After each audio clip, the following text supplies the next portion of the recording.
At 53 years old, I endured a severe stroke. The vacation is all set and paid for, darling. Just concentrate on healing, my spouse said, fastening the suitcase. They departed, the entire family, abandoning me. From my hospital room, I promptly contacted my lawyer. Upon their return, sun-kissed and joyful, an unexpected twist awaited them. Sunlight filtered through the delicate drapes of the expansive kitchen in their elegant Chicago residence. Zenobia Silver, known as Zena to her intimate circle, was assembling breakfast for her loved ones. With calculated, intentional gestures, she grated parmesan for the oatmeal, sporadically checking the financial reports on her device. A handful of gray wisps wove through her ebony locks, styled into a tidy executive chignon. At 53, Zena appeared toned, methodical, and vibrant, qualities refined through years as a prominent economic consultant. The noise of flowing water echoed from the primary bath. Her partner Landon had risen at last. Zena exhaled, positioning the fourth mug of tea on the countertop. Their offspring, Selena, was already perched at the sleek marble counter, engrossed in her device. Mother, could you lend me $200 till my next paycheck? My firm is slow with my bonus, and I must settle the dues for my yoga sessions, Selena inquired without glancing upward. Zena assented routinely, launching her finance application. Such pleas for funds had turned into a habitual affair, no longer prompting inquiries or debates. Sent, Zena responded curtly, dispatching the amount before resuming whisking the oats. Landon emerged in the entryway, clad in a faded gown, his locks damp and the customary puffiness beneath his gaze evident. 29 years of union had shifted him from an aspiring literature academic to a fatigued local university instructor, content with a supporting role in the household. Greetings, he murmured, advancing to his spot. Landon, remember I can't fetch you afterward, Zena mentioned, arranging the dishes. I have a session with partners at 7. Landon exhaled deeply but soon yielded under her resolute stare. All right, I'll use the bus. Selena at last lifted her eyes from her gadget. On the topic of finances, Mother, have you thought again about aiding me with the initial payment for the fresh Range Rover? Mine is virtually disintegrating. Selena, we've gone over this, Zena answered composedly, a firm tone seeping into her speech. I recently funded your getaway to Hawaii last week. But Mother, you understand I need to project the right image at the office, Selena insisted. A dependable vehicle is essential to the persona. How can I transport premium customers in a rundown car? Zena regarded her child quietly. Selena mirrored her earlier self so closely, that identical ambition, yet aimed not at professional success, but at an existence of ease. Following completion of her hospitality course, she'd secured a position at a renowned event planning company, but favored chatting about her role over actually performing it. I'll consider it, Zena eventually yielded, though aware she'd ultimately consent. She invariably did. The entry door banged, and Alex, her junior child, stormed into the space. At 26, he was an eternal learner and explorer of career paths, having shifted through 4 positions since earning his business diploma. He was presently employed as an assistant at a modest agency, aspiring for a genuine corporate challenge. Hello, all, he declared cheerfully, pecking his mom on the forehead. Mother, you're amazing. Appreciate the wire. I've already retrieved my files from the prior spot. I'm commencing at a fresh company next week. Once more, Alex? Zena questioned wearily. We concurred you'd remain at one location for no less than 8 months. Mother, there were no advancement prospects there. This is authentic business operations, and they're discussing potential ownership, Alex articulated swiftly and fervently, as he consistently did when justifying his hasty choices. Zena shook her head and glanced at the clock. I must depart. I'll return late. A leadership gathering. She hastily concluded her tea, assembled papers into her canvas satchel, straightened her custom blazer, and proceeded to the exit. Landon, remember to operate the washer and defrost the salmon. Selena, hydrate the flowers. Alex, remove the waste. Standard Dawn directives encountered with typical acknowledgments. Zena realized much of it would remain undone, and she'd manage it personally afterward. The whole day at the premier economic advisory company on Michigan Avenue, where Zena served as a senior advisor, was occupied by discussions and virtual meetings. Post-lunch, the director of her cousin's secondary school phoned regarding conduct concerns. Zena vowed to converse with her sibling. Then she needed to address a late credit installment for Alex. The lender had issued a delinquency alert. That night, commuting on the packed bus home, Zena browsed retreat images on her mobile. The notion had emerged a fortnight prior when she spotted an advertisement for Fiji. Azure waters, ivory shores, elevated cabins. The previous occasion the whole clan had holidayed was 4 years back, and even then it was merely a brief excursion to Hawaii since Landon despised air travel. I ought to offer them a present, Xena pondered, admiring the opulent retreat snapshots. Alex will settle, Selena will grow up, and Landon and I, perhaps we can recall why we bonded. The residence was vacant. A memo from Landon rested on the surface. Attended a colleague meetup, home late. The salmon remained iced, the blooms parched, the garbage untouched. Xena automatically fulfilled the domestic tasks, warmed a container of broth, and positioned herself at her computer. Till midnight, she labored on an economic strategy for the forthcoming 7 months.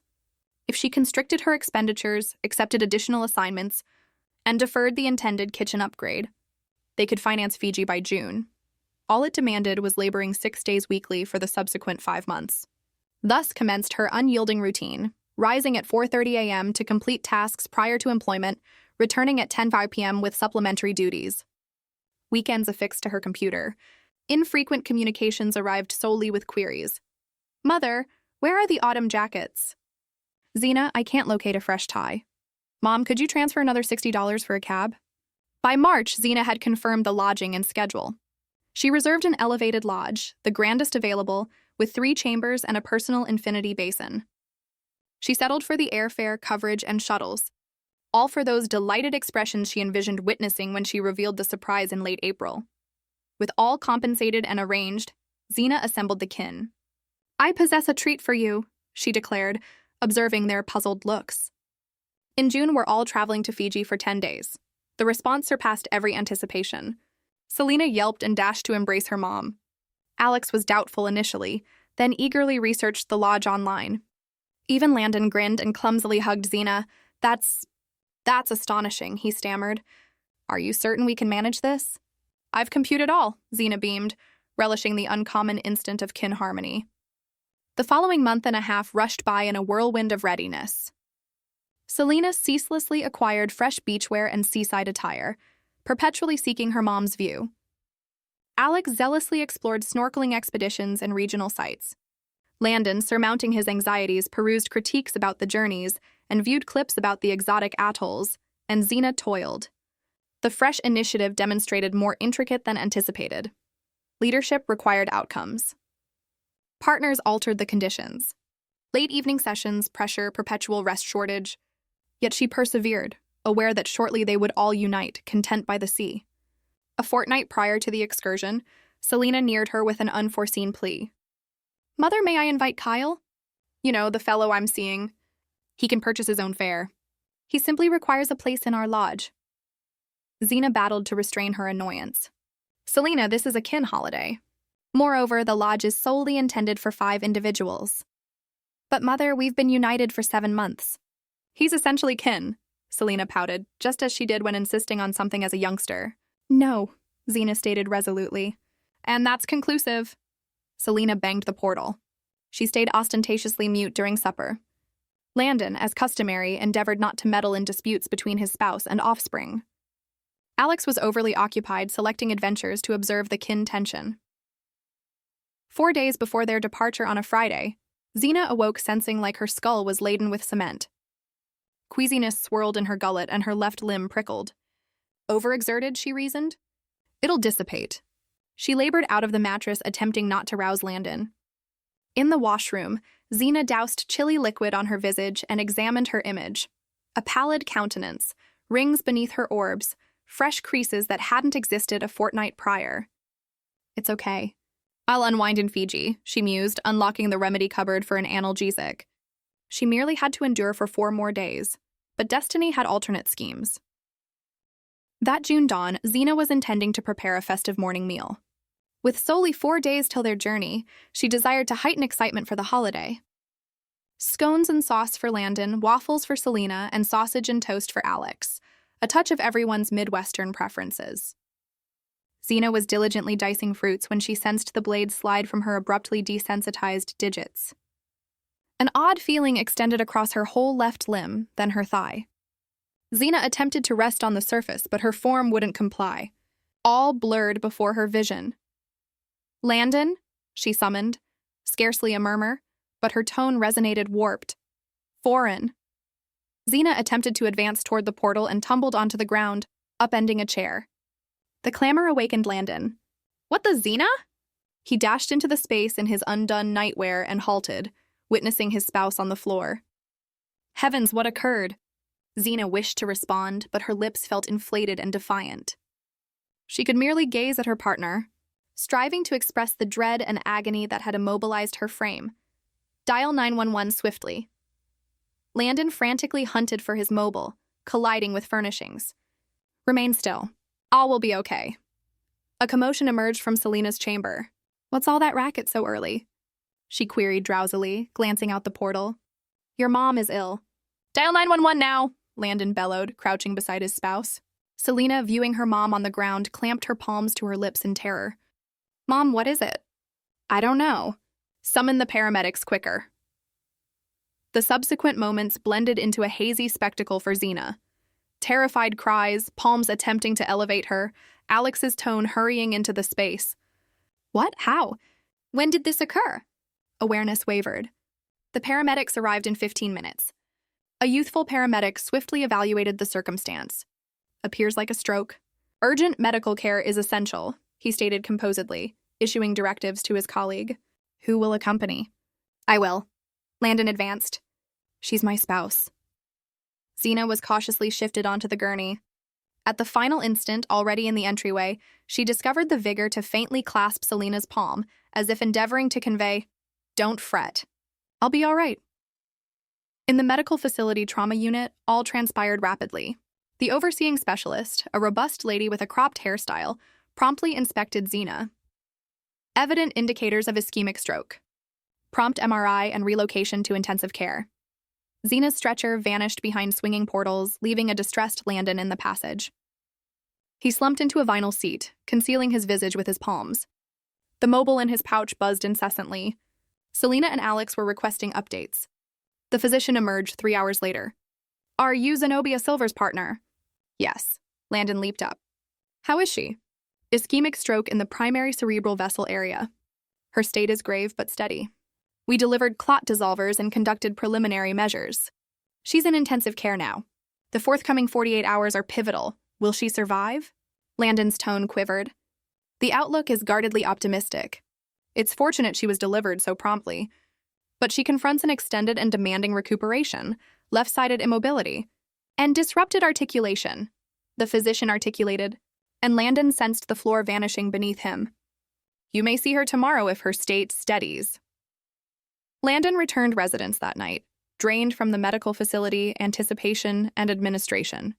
Selena and Alex encountered him in the corridor. Well, what did they state? Selena was ashen, her orbs crimson from weeping. "A stroke," Landon responded exhaustedly, removing his jacket. "A severe one. She's in intensive care." "Oh, heavens," Selena murmured. "So what now?" Alex inquired. "When will she be released?" "I don't know, child." Landon proceeded into the kitchen, automatically activating the stove. The blade Xena had released still rested on the floor, and the incomplete fruit sat on the slicing surface. Time appeared to have halted here. Alex massaged his brow. "What about Fiji? The journey is in 4 days." Landon and Selena regarded him in bewilderment. "What, Fiji?" Selena barked. "Don't you comprehend? Mom had a stroke." "I comprehend," Alex countered. "It was all compensated, reserved. Mom labored so diligently for this. I'm merely pondering what we do with the passes and the bookings." Landon collapsed heavily onto a seat. "I don't know. I'll have to examine the papers. Perhaps we can recover at least some of the funds." The subsequent 4 days were expended in medical facility passages. Xena was shifted from intensive care to a standard chamber, but she confronted a lengthy path to recuperation. Her left side was largely inoperative, and her articulation was gravely hindered, but her awareness was lucid, which the physician stated was a positive indicator. On the 5th day after the occurrence, Landon, Selena, and Alex entered the medical facility chamber. Xena elevated herself marginally on her cushions at their presence. Pallid, worn with a remote stare, This lady seemed a silhouette of the robust, dynamic Xena she once was. "Hello," she vocalized gently, the solitary term necessitating apparent exertion. "How are you sensing?" Landon sat on the brink of the bed, but instead of blossoms or produce, he clutched a canvas envelope of papers. "Ari will take at least 7 months." Xena managed to reply gradually, her terms muddled. An uncomfortable quietness lingered in the atmosphere. Selena anxiously toyed with the band of her purse, an anniversary present from her mom. "Mom, we were discussing." Selena ultimately commenced about the Fiji excursion. "Yes, it has to be delayed," Xena responded with exertion. "In fact," Landon cleared his gullet, evading his spouse's direct stare. "Zenobia, we conversed with the tour organizer. Rearranging or annulling would cost nearly the complete amount, essentially discarding the funds." Xena sensed a shiver descend her backbone. "What are you proposing?" Every sound was a battle, but she had to grasp what her partner was suggesting. "The passes are already compensated, darling. You just concentrate on healing." Landon tried a grin, but it appeared culpable. "The youngsters and I will travel out just as scheduled. You require tranquility and care right now. And us? Well, it's simply foolish to forfeit all that funds." Xena gazed at them, unable to trust her senses. She was immobilized after a stroke, and they were readying to depart to the retreat she had compensated for with her own reserves. "Who will remain with me?" was all she could inquire. "We organized everything with Mrs. Pearl," Alex swiftly provided. "The neighbor. She'll visit every day. And you have caregivers and physicians here. You're in capable hands, Mom." Landon positioned the envelope on the bedside surface. "This is the authorization paper for handling your profiles. We'll require access to liquid for incidental funds and costs there. Adventures, you know. Everything in Fiji is costly." Xena regarded silently at the roof, sensing a deceitful droplet cascade down her cheek. Her whole existence had been lived for them, accumulating for an emergency, refusing herself minor indulgences. And this was her appreciation. "Will you endorse it?" Landon extended her a marker. Her hand scarcely obeyed, but Xena discovered the vigor to grasp it. "Of course," she murmured, and endorsed the paper with an unsteady, irregular script. What else could she do? Cause a commotion in her state, prohibit them from departing. They would proceed as they desired anyway, and she had no vigor to oppose. When they departed, debating which beach gear to pack, Xena gazed out the pane at the flowering oak in the medical facility yard. The chamber was hushed, except for the chiming of devices.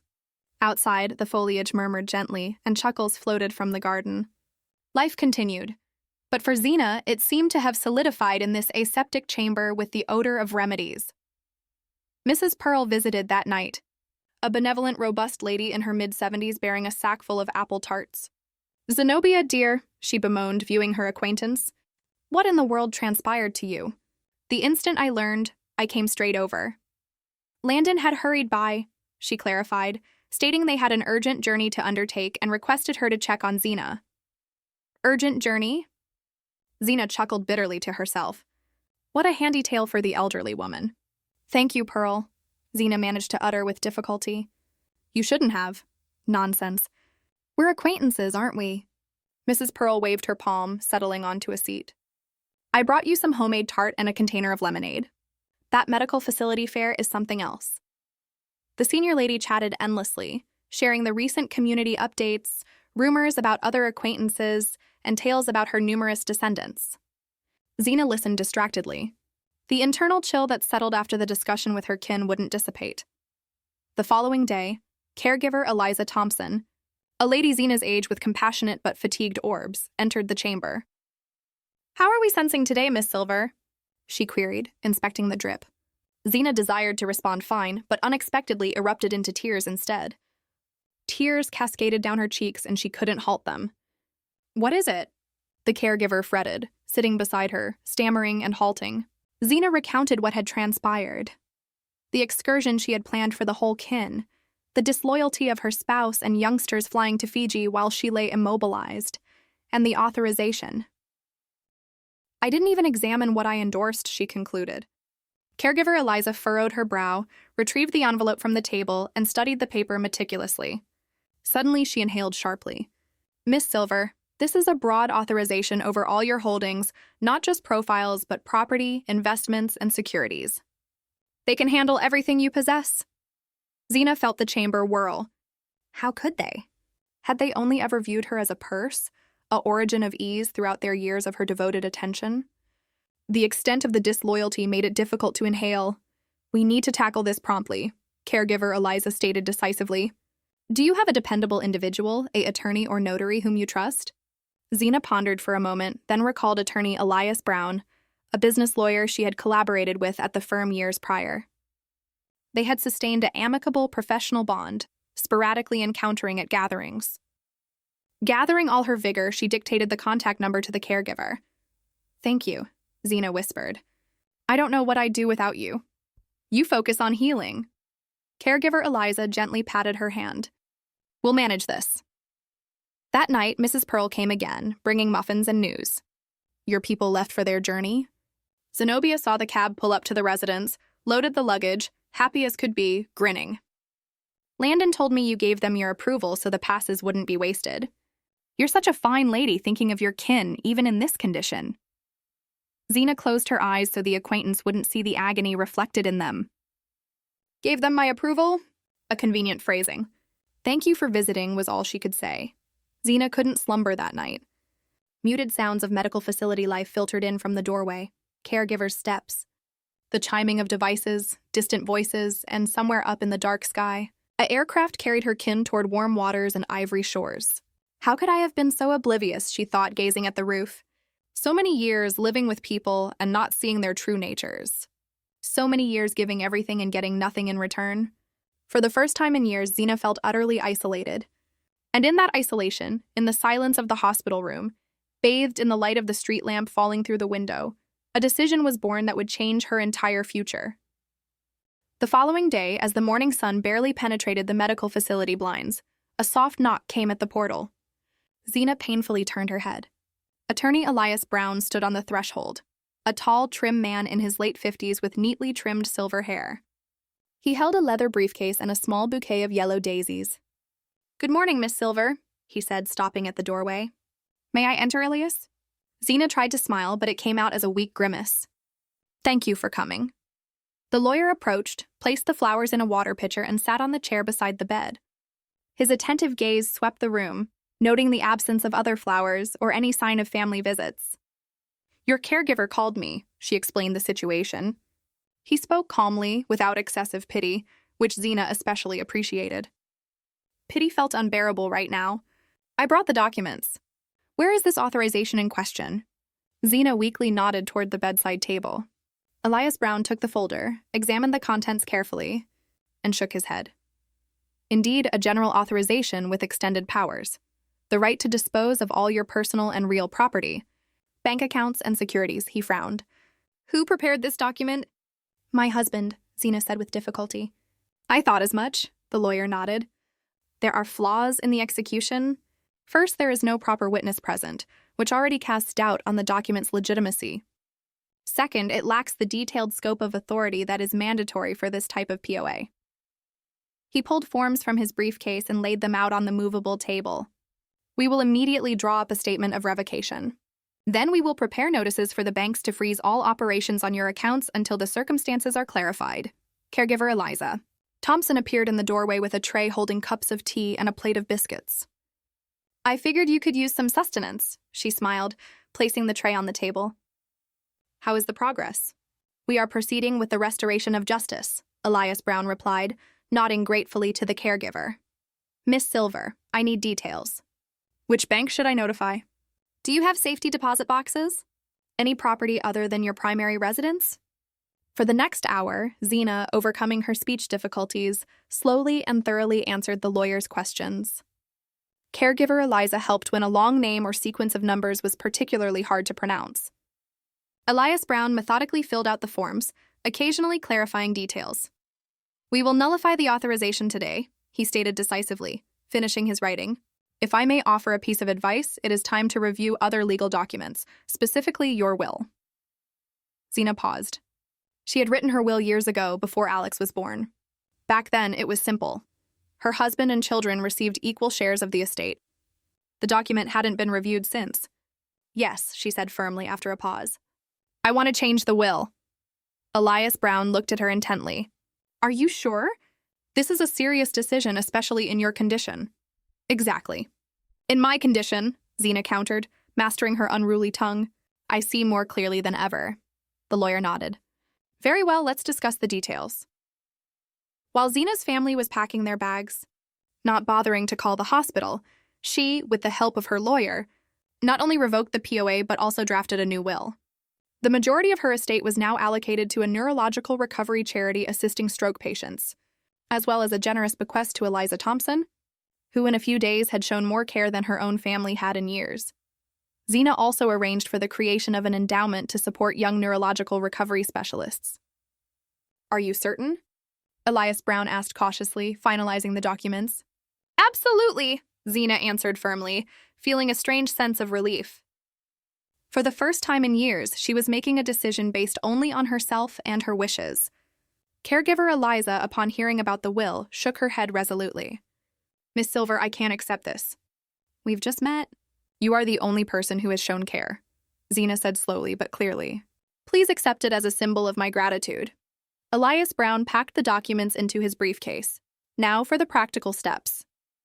I will send notifications to all banks where you hold accounts. I will block any real estate transactions in your name. I will establish legal protection for your assets throughout your rehabilitation.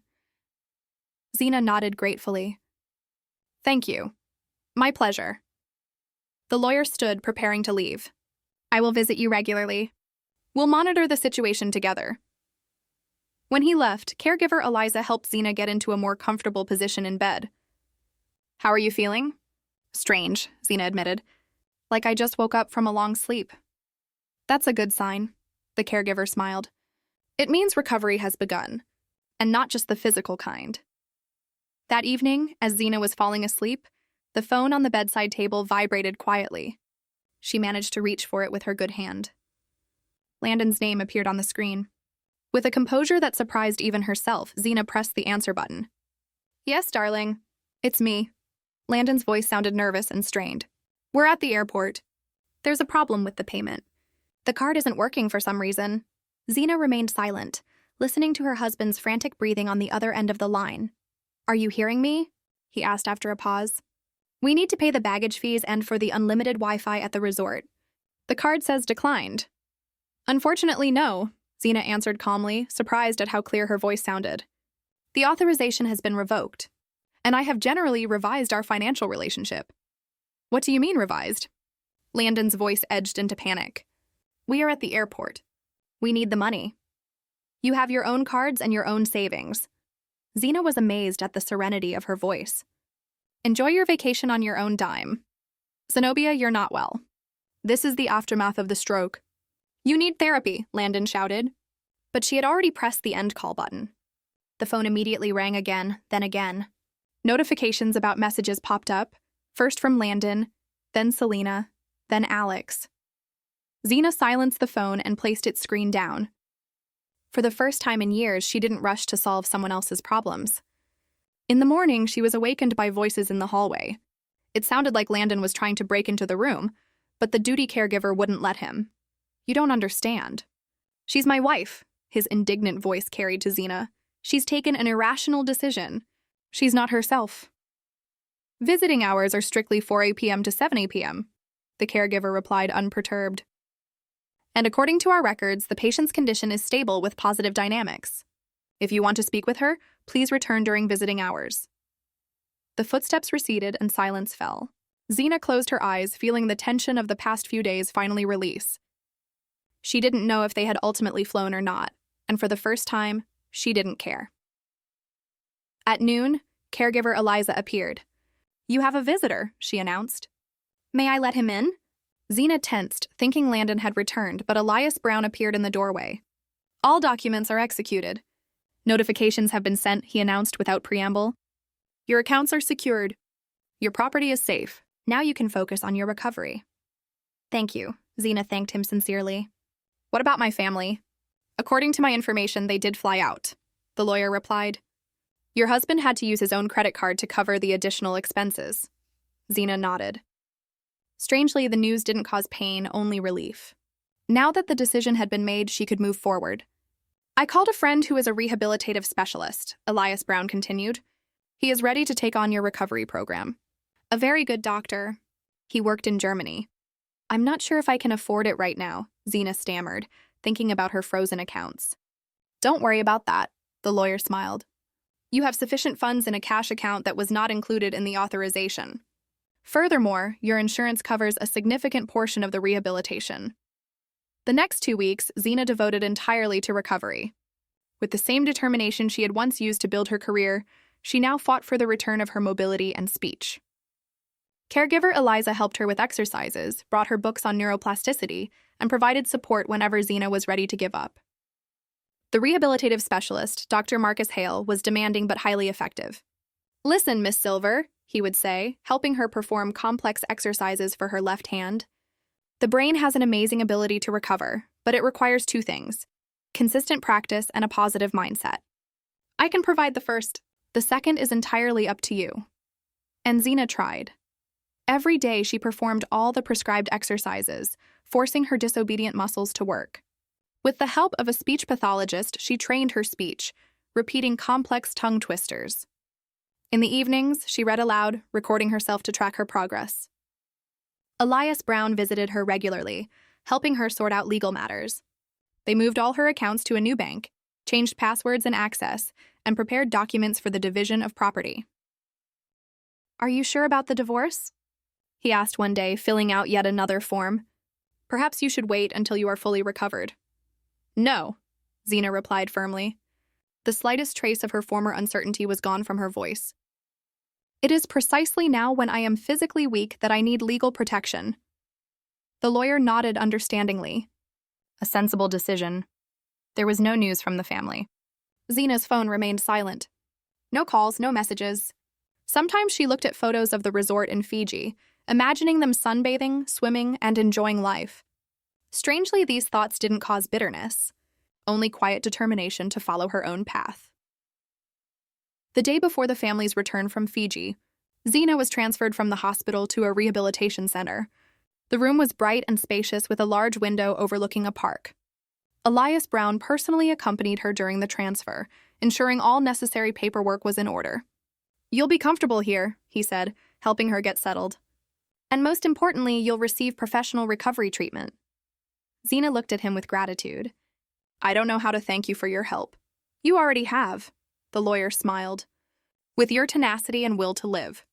You know, Ms. Silver, I have seen many people in crisis. Most of them break. You are one of the rare few who emerge stronger. That same evening, Mrs. Pearl called, agitated and rambling. Zenobia, honey, I don't know what to think. Your folks came back from their trip and they can't get into the condo. The locks have been changed. Landon called me asking if I knew what was going on. I told him I had no idea and that you were still in the hospital. It's all right, Pearl, Zena replied calmly. It's supposed to be that way. But what about them? Where will they live? Selena has her own apartment, Zena reminded her. And Alex does too. Landon can stay with the children. Oh, Zenobia, Mrs. Pearl was clearly bewildered. What happened between you all? Just life, Zena answered. Sometimes it teaches unexpected lessons. An hour later, the phone erupted in a furious ring. It was Landon. Zena stared at the screen for a long time, deciding whether to answer. Finally, she pressed the button. Hello, what is happening? Her husband's outraged voice burst into the quiet room. They won't let us into the house. That is no longer your house, she replied calmly. I filed for divorce. You can move in with the children. They have their own places, which incidentally were purchased with my money. Zenobia, you're not well. This is the aftermath of the stroke. You need therapy, Landon shouted. On the contrary, I am finally myself, Zena replied, feeling her voice grow confident again. And yes, the stroke certainly clarified a lot. You cannot do this to us. We are your family. Family?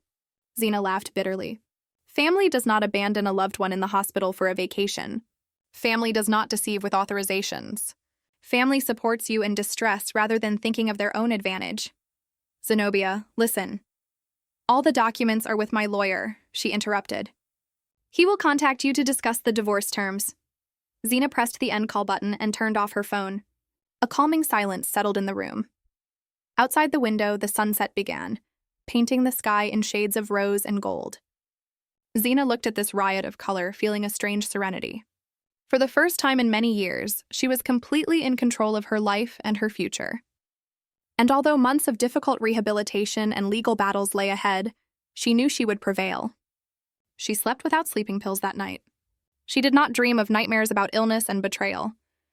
She dreamed of the ocean, vast, calm, with soft waves rolling onto white sand. She stood on the shore, strong, healthy, free, watching the dawn paint the horizon in the gentle colors of the sunrise. A new day, a new life, and she was ready for this journey. Months later, the morning sun streaming through the light curtains woke Zena before her alarm. She had been living in her new studio apartment for half a year, and every morning began the same way, with a feeling of freedom and peace. Zena rose slowly from the bed. Her left leg was still a little stiff in the mornings, but it grew stronger every day. She set aside her cane. She preferred to go without it at home, training her balance, and walked to the window. Life was already bustling below. Young mothers with strollers hurried to the park. Older neighbors settled on benches with newspapers. Runners were out for their morning jogs. Zena smiled at her reflection in the window glass. She had changed significantly over the past months, not just internally but externally. She had traded her severe business haircut for a softer, more feminine style. She had abandoned dark suits for lighter, looser outfits. Even her posture was different, more relaxed yet confident. The phone rang, interrupting her thoughts. Caregiver Eliza Thompson's name lit up the screen.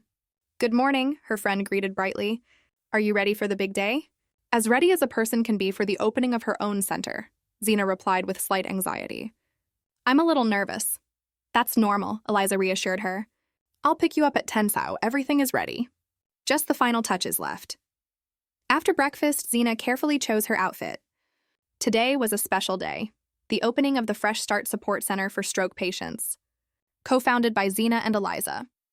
What had started as a modest idea for a support group had in a few months blossomed into a full-fledged organization with an office, a staff of consultants, and ambitious plans.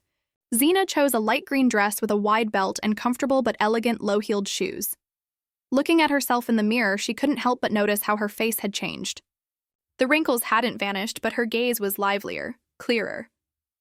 She possessed that internal glow that even the most expensive cosmetics couldn't imitate. The doorbell rang.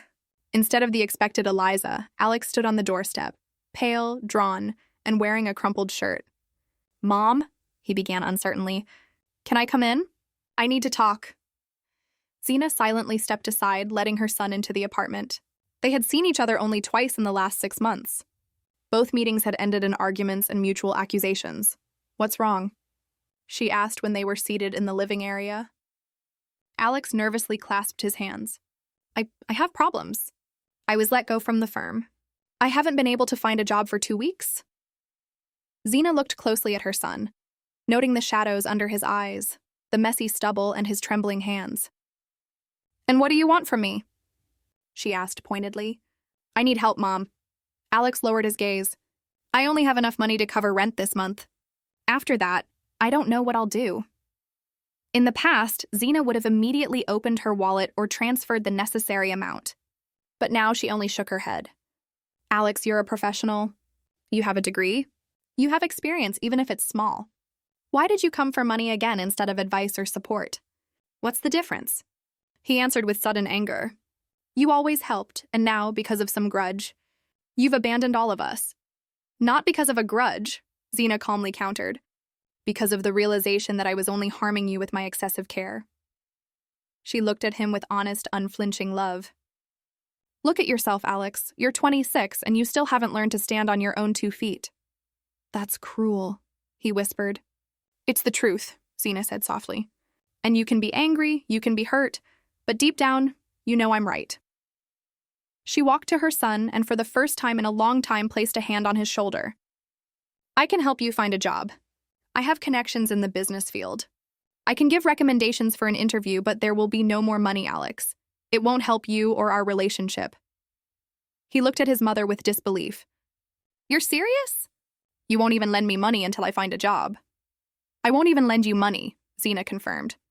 "Because I know that as soon as you have my money, the incentive to look for work will immediately disappear." Alex jumped up. You've changed, Mom. You've become tough, heartless. No, son. Zena shook her head. For the first time in years, I've become myself. And the strangest thing is that none of you even noticed that before. I was just a function, a resource serving your needs. When he left, slamming the door, Zena felt not offense, but a strange calm. Previously, such a conversation with her son would have derailed her for days. Now she simply sighed and returned to her preparations. She had important work to do, work that gave her strength and meaning. Eliza arrived right on time. Seeing her friend, she immediately knew something had happened. It's fine, Zena answered briefly. Alex stopped by. He asked for money. I refused, offered help finding a job. Eliza nodded approvingly. Good for you, although I imagine it wasn't easy. You know, Zena mused. Before it would have been unbearable, but now I feel like I found some kind of inner anchor that was never there before. On the way to the center, they discussed the final preparations for the opening. Over months of working together, their friendship had deepened. They complemented each other perfectly. Zena with her organizational skills, business acumen, and connections, and Eliza with her medical experience, empathy, and ability to connect with the most complex patients. The Fresh Start Support Center was located in a small but cozy space on the ground floor of an apartment building. Light walls, comfortable furniture, and a well-thought-out navigation system for people with limited mobility. Every detail had been meticulously planned. As the scheduled time approached, the first visitors began to gather, stroke patients and their relatives. Zena greeted guests at the entrance, making an effort to give attention to everyone. An elderly gentleman with a cane, a retired science professor who had suffered a stroke 2 years ago. Beside him, a young woman, his daughter, who had become his primary caregiver, a young man in a wheelchair, an athlete whose career had been cut short by a brain hemorrhage, and an elderly couple, the wife supporting her husband who moved with difficulty but wouldn't give up. In each of them, Zena saw a reflection of her own story, the same despair, the same fear, the same determination to fight.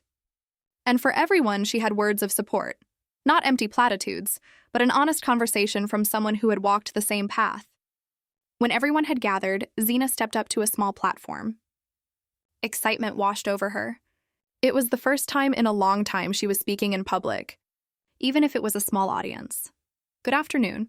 Dear friends, she began, trying to speak clearly, though a slight hesitance in her speech still remained. I am happy to welcome you to the Fresh Start Support Center.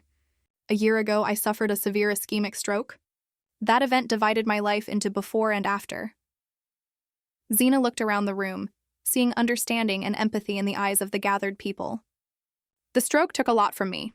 My health, my familiar way of life, and my illusions about a strong family. But it also gave me something priceless, a new perspective on life, true friends, and an understanding of what truly matters.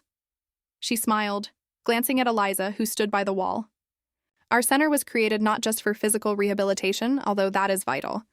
We are here to help you return to a full life with new priorities, a new understanding of yourself and the world around you, to support you in moments of despair, and to share the joy of small victories. The applause that rippled through the room touched Zena deeply. For the first time, she felt genuine acknowledgement, not for her money, not for her position, but for something she had truly done herself, investing her soul and experience. Closer to evening, as most of the guests had left, an unexpected figure appeared in the doorway of the center. Landon, her ex-husband. He stood uncertainly, as if doubting whether to enter. Noticing Zena, he walked toward her. Hi, he said softly. Can we talk? Zena nodded, gesturing toward a small office away from the main hall. Once they were alone, Landon remained silent for a long time, looking at his ex-wife as if seeing her for the first time. You look great, he finally said. Completely different. Thank you, Zena replied simply. You've changed too. It was true. Landon had lost weight. His features were sharper. There was more gray in his hair, but the main change was in his gaze. The familiar shadow of self-pity was gone. Some new focus had appeared. I heard about your center, he said after a pause. Alex told me you organized something for stroke patients. Yes, we officially opened today, Zena confirmed. It's admirable. Landon spoke with visible effort, choosing his words carefully. You always had a way of organizing something significant. Zena waited silently, sensing that he hadn't come just to compliment her new endeavor. I wanted to apologize, Landon finally managed. For Fiji, for how we acted. It was unforgivable. Why now? Xena asked. It's been almost a year, Landon sighed. I guess I needed time to truly realize it, and to see that you were okay, that you handled it. So, if I hadn't handled it, you wouldn't have come, she clarified with gentle irony. No, not like that. Landon shook his head. It's just, when you filed for divorce, I was furious. I thought you were ungrateful, cruel. I told the kids it was a consequence of the illness, that you weren't yourself. But then when I had to start paying my own bills, finding an apartment, dealing with problems, I began to realize how much you did for us and how little we appreciated it. Xena remained silent. But a strange warmth spread inside her, not from her ex-husband's words, but from the realization that she had indeed been right, that her decision had not only changed her own life, but had also forced those around her to change. And then I heard about your center, Landon continued, about you helping other people who went through what you did, and I realized how much stronger you are than me, than all of us. Landon, Xena said thoughtfully, I don't hold any malice toward you. What happened was a necessary lesson for all of us. Can we fix everything? He asked hopefully. Xena shook her head. The past? No, but we can build a new future. Only now on equal terms. What does that mean? Landon looked confused. It means I will no longer sacrifice myself for someone else's comfort. I won't solve someone else's problems at the cost of my own desires. I won't pretend everything is fine when it's not. She smiled, looking out the window at the evening city. If you are ready to accept me as I truly am, with my own priorities and boundaries, we can try to build a new relationship. Not a family in the old sense, but something more honest and equal. Landon was silent for a long time, then nodded. I'll try if you give me a chance. Not a chance, Xena corrected him. An opportunity for both of us. When Landon left, promising to call in a few days, Eliza poked her head into the office. Everything all right? More than, Xena smiled. It seems today is a day for reconciliation and new beginnings. They left the center together into the warm summer evening. The city was living its usual life. People hurrying home, cars buzzing, lights blazing in the windows of apartment buildings. But for Xena, everything looked different. Brighter, more vibrant, more meaningful. You know what I'm thinking? She said as they walked along the park alley. That sometimes you have to lose what you have to find what you truly need. Eliza nodded knowingly. Like that old saying about closed and open doors. Exactly, Xena agreed. When the door to my old life closed, I thought it was the end. It turned out to be just the beginning. That evening, sitting on the balcony of her new condo with a cup of tea, Xena thought about the strange irony of fate. She had lost her health and her family in the conventional sense. But she had gained something far more valuable: self-respect, a new calling, and the understanding that life doesn't end at 53. Even after a stroke, it can be fulfilling, meaningful, and belong first and foremost to herself. Daily, helping other stroke patients find the strength to recover, Xena often said, "Sometimes you have to lose what you have to find what you truly need." And she smiled, watching the despair in her listeners' eyes slowly fade, replaced by the same fire of determination that had once saved her. Thus, a terrible illness and the betrayal of her closest loved ones became for Zenobia Silver not an end, but the beginning of a new, more conscious and authentic life. A life that had room for pain and difficulty, but also for joy, discovery, and a true deep love, most importantly for herself. The weeks following the center's opening unfolded like a carefully orchestrated symphony of purpose and renewal for Zenobia Silver.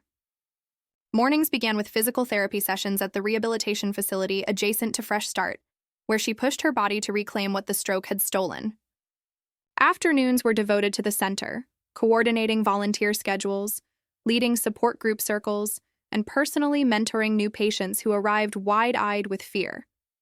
Evenings brought quiet reflection on her balcony, watching the Chicago skyline flicker to life under twilight hues. One crisp autumn afternoon, as golden leaves swirled outside the center's windows, Eliza burst into the office with an excited grin. "Xena, you won't believe this. We just received a grant proposal approval from the National Stroke Recovery Foundation. They're funding our expansion into virtual counseling sessions."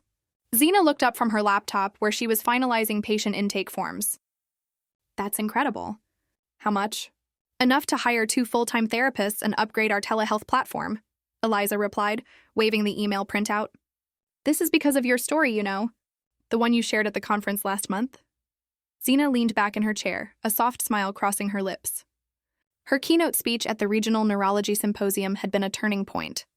Standing before hundreds of medical professionals, she had recounted her journey, not just the medical details, but the emotional betrayal, the legal battles, and the triumphant rebirth.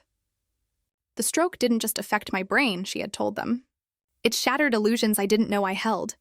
But from those fragments, I built something stronger. The applause had been thunderous, and now it was yielding real fruit.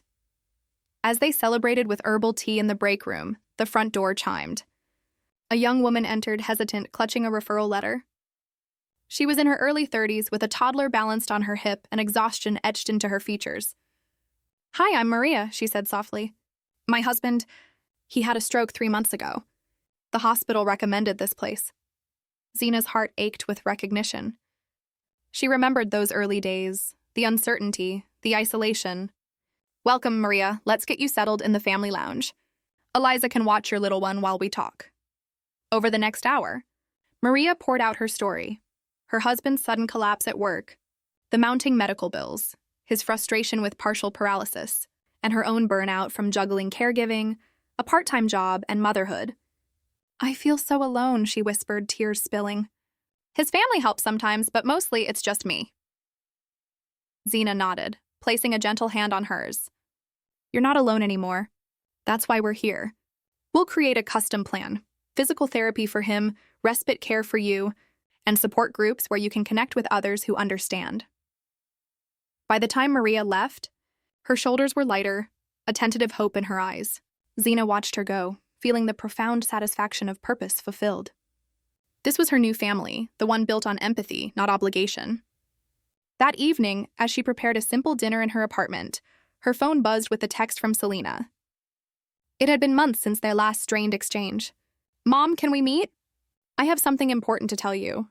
Zena stared at the message, a mix of curiosity and caution stirring within her.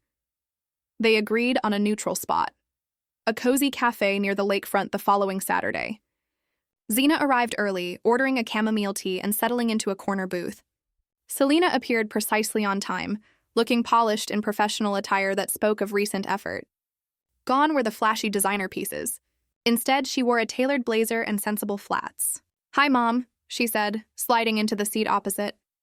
"You look amazing." "Thank you," Zena replied evenly. "You too. What's this about?" Selena fidgeted with her napkin. "I quit the travel agency." Zena's eyebrows rose, but she remained silent, waiting. It wasn't fulfilling. All talk, no substance. After everything, I took a hard look at myself. I enrolled in a certification program for event management. Real skills, not just schmoozing. She pulled out a folder, sliding it across the table. I landed an internship at a nonprofit organizing fundraisers for health causes. They focus on stroke awareness. Zena opened the folder, scanning the offer letter. It was entry-level, modest pay, but legitimate. "I'm proud of you for taking this step," she said sincerely. "But why tell me now?" Selena's eyes met hers, vulnerable. "Because I want to volunteer at your center. Not for money, for experience, and to make amends. I was awful, Mom, in Fiji, before the stroke." "I see that now?" Zena considered her daughter carefully. Forgiveness wasn't automatic, but growth deserved recognition. "Volunteering is fine, but on equal terms. No special treatment because you're my daughter." Selena nodded eagerly. "Absolutely. Whatever you need." As they parted with a tentative hug, Zena felt a fragile bridge forming. Not restoration of the old dynamic, but the potential for something healthier. Back at the center the next week, Selena proved her commitment. She arrived early, assisted with administrative tasks, and facilitated a youth outreach session on healthy lifestyles to prevent strokes. Patients responded to her energy, and even Eliza remarked on the positive shift. Meanwhile, Alex's path took a different turn. He had accepted Zena's offer for job leads, interviewing at several firms before securing a junior analyst position at a mid-sized consulting company. No more jumping ship.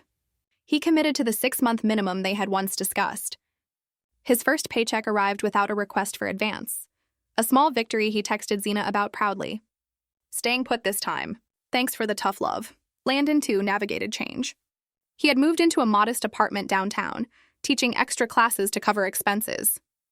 Their interactions remained cordial but distant, occasional emails about logistics, nothing more. One rainy evening, however, he called unexpectedly. "Zena, I need advice." "Not money," he clarified quickly. "The community college is cutting adjunct positions. I'm thinking of pivoting to online tutoring or writing a history blog. What do you think?" She provided practical insights from her business network, ending the call with a neutral goodbye. Boundaries held, but civility prevailed. As winter approached, the center hosted its first holiday fundraiser, a gala blending survivor stories with silent auctions. Zena stood at the podium, gazing out at a room filled with familiar faces. Maria's husband, now walking with a cane. The elderly professor sharing laughs with his daughter. Young athletes rebuilding their lives. Donors mingled with patients, stories intertwining like threads in a tapestry of resilience. "Tonight," Zena announced, "we celebrate not just survival, but thriving. Every donation funds a session, a meal, a moment of hope." The event raised enough to launch the virtual program ahead of schedule. Media coverage followed, a local news segment featuring Zena's journey, titled "From Bedside Betrayal to Beacon of Hope." Viewers flooded the center's inbox with inquiries, expanding their reach beyond Chicago.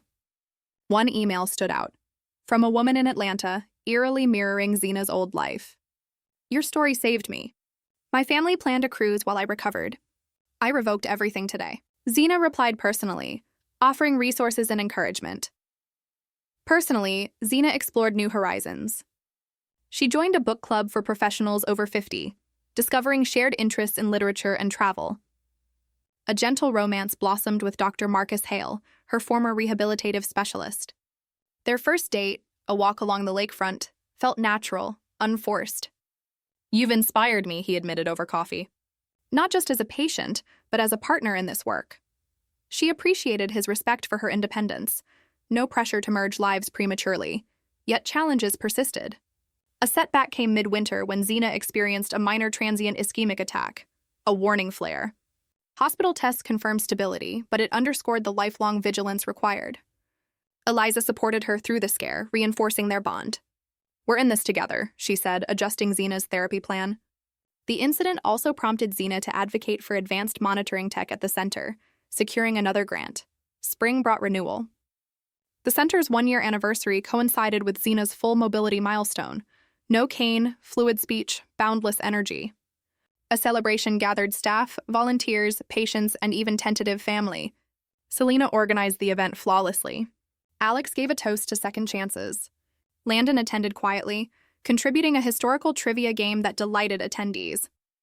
As confetti fell and laughter echoed, Zena stepped outside for fresh air. The city bloomed around her, cherry blossoms framing the skyline. Her phone vibrated, a message from an unknown number. "Mrs. Silver, this is attorney Elias Brown. I have news about an inheritance from a distant relative." It could change things for the center. Intrigued, she replied for details, pondering the twists fate still held. Inside, the party continued, a testament to her rebuilt world. Betrayal had shattered her old life, but from the ruins rose something unbreakable, a legacy of empowerment, not just for herself, but for countless others. The inheritance revelation arrived like a plot twist in a novel Zena once would have dismissed as fanciful. Attorney Elias Brown scheduled a meeting at his downtown office, a sleek space overlooking the river. Zena arrived punctually, dressed in a sharp pantsuit that blended professionalism with her newfound casual elegance. "Thank you for coming on short notice," Elias greeted, ushering her to a conference table laden with documents. "This concerns your great-aunt, Alara Sterling, your mother's sister, whom you may not remember well." Zena nodded vaguely. Alara had been a reclusive artist, traveling the world and rarely contacting family. "She passed 6 months ago in Paris," Elias continued. Her estate was substantial, properties in Europe, a portfolio of investments, and a collection of artworks valued at millions. Crucially, her will names you as the primary beneficiary. Zena's eyes widened. "Me? Why?" Elias slid over a letter in Alara's elegant script. "To my niece Zenobia, who shares my independent spirit. Use this to forge your path, unencumbered by those who take without giving." The total, over $8 million in liquid assets, plus a villa in Tuscany and an apartment in Provence. Taxes and fees will reduce it, Elias cautioned. But conservatively, you're looking at $5 to $6 million net. Zena sat back, processing. This windfall could supercharge Fresh Start, national expansion, research partnerships, scholarships for caregivers. But it also stirred old wounds. Why had Alara chosen her over closer entanglements with Landon or the kids? That evening, she shared the news with Eliza over wine at her apartment. It's surreal, Zena admitted. Part of me wants to donate it all anonymously. Eliza shook her head. No, honor Alara by building wisely.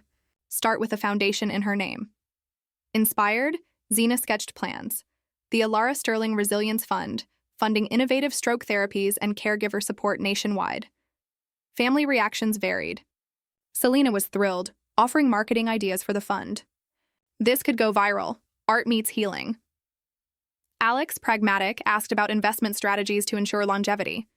Landon, informed via email, responded neutrally. Congratulations. Glad it's going to good use. No requests for shares, a sign of his growth. Implementation began swiftly. Zena hired financial advisors, structuring the inheritance into trusts. One for the center's endowment, another for personal security, and a third for philanthropic grants. The Tuscany villa became a retreat for recovering patients. Immersive therapy amid olive groves.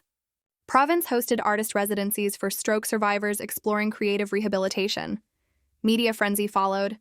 A national magazine profiled Zena as the Phoenix philanthropist, detailing her stroke, betrayal, and rise. Interview requests poured in. She selected those aligning with advocacy. On a morning talk show, she shared, "Wealth isn't the inheritance, resilience is. My great-aunt gave me tools. The stroke gave me vision. Challenges emerged. Distant cousins contested the will, claiming Alara was coerced. Legal battles ensued, but Elias dismantled their case with ironclad evidence of Alara's soundness. Frivolous, he declared, securing dismissal. The ordeal strengthened Zena's resolve, mirroring her post-stroke fights. Personally, her relationship with Marcus deepened. They traveled to Tuscany to assess the villa, blending work with romance. Walking sun-drenched paths, he proposed informally, not marriage, partnership. In life, in legacy, Zena accepted, cherishing the equality. The center flourished. Virtual sessions reached rural patients. Partnerships with hospitals integrated Fresh Start protocols. Selena rose to program director, her events raising record funds. Alex contributed data analytics, optimizing operations.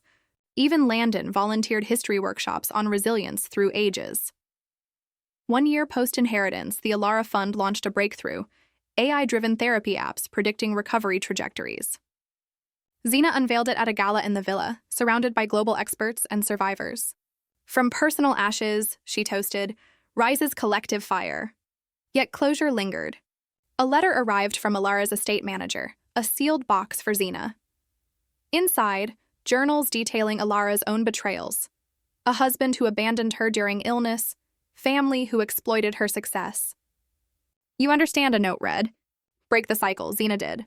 She established mentorships for women escaping toxic dynamics, weaving her story into prevention. Life, once a grind of giving, became a cycle of balanced reciprocity. As seasons turned, Zena reflected on her arc. Betrayal birthed independence, loss, abundance, pain, purpose. In quiet moments, she whispered thanks to the stroke, the family who left, the aunt who believed. Her empire of healing spanned continents. But her greatest triumph was internal. A woman unbreakable, unbound, alive, to be continued.